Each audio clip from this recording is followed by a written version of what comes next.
पवन जी, आप इतने अनुभवी हैं, इतना बढ़िया बोलते हैं। अभी पेट्रोल खत्म हो गया है, चाय और पिलानी पड़ेगी। मैं कह रहा हूँ इतने एक्सपीरियंस्ड, इतने ज्यादा बोलने में माहिर, जुबान कैसे फिसल सकती है आपकी? कब फिसली? वो भी भरी प्रेस कॉन्फ्रेंस में। कब फिसली?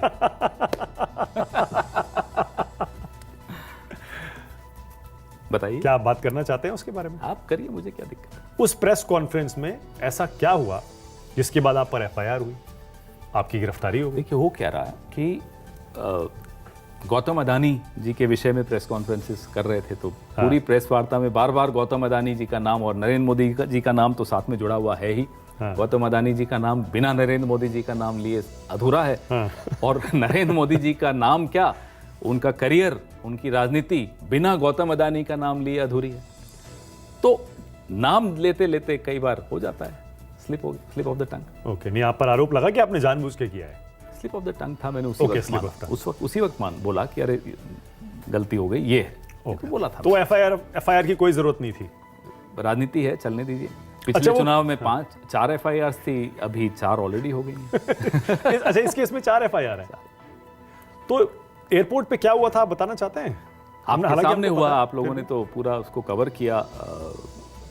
हवाई जहाज में बैठ चुका था। हवाई जहाज टेक ऑफ करने वाला था कि एक इंडिगो के एम्प्लॉई आए और बोला, साहब आपका सामान में कुछ कंफ्यूजन है, जरा बाहर आइए। मैंने कहा, मेरा तो सामान है ही नहीं, हैंड बैगेज है ऊपर है। बोले, नहीं कुछ कंफ्यूजन है, बाहर आइए। बाहर गए तो बोले, साहब आपको यहीं रुकना है, अभी डीसीपी साहब आ रहे हैं। क्या हुआ? बोले, वो वही बताएंगे। तब तक फिर हमारे साथी सब, हमारे वरिष्ठ साथी भी थे, वेणुगोपाल जी थे, रणदीप सुरजेवाला जी थे, सुप्रिया श्रीनेत जी थी, अनेक नेता थे हमारे, सब नीचे उतर गए, सब धरने पे बैठ गए। आसाम पुलिस, रणदीप जी वकील भी हैं, तो उन्होंने मांगा, कोई दिखाइए क्या एफआईआर कहाँ है। तो एफआईआर थी नहीं। तो ऐसे में 2-3 घंटे बाद एफआईआर वो दिखा पाए।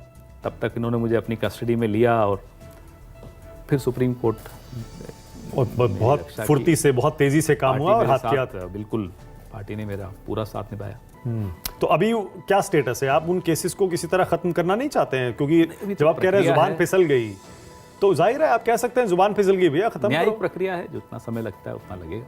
नहीं, क्योंकि मैं इसलिए पूछ रहा हूँ ये बात, क्योंकि राहुल गांधी कहते हैं ना, मैं माफी नहीं मांगूंगा।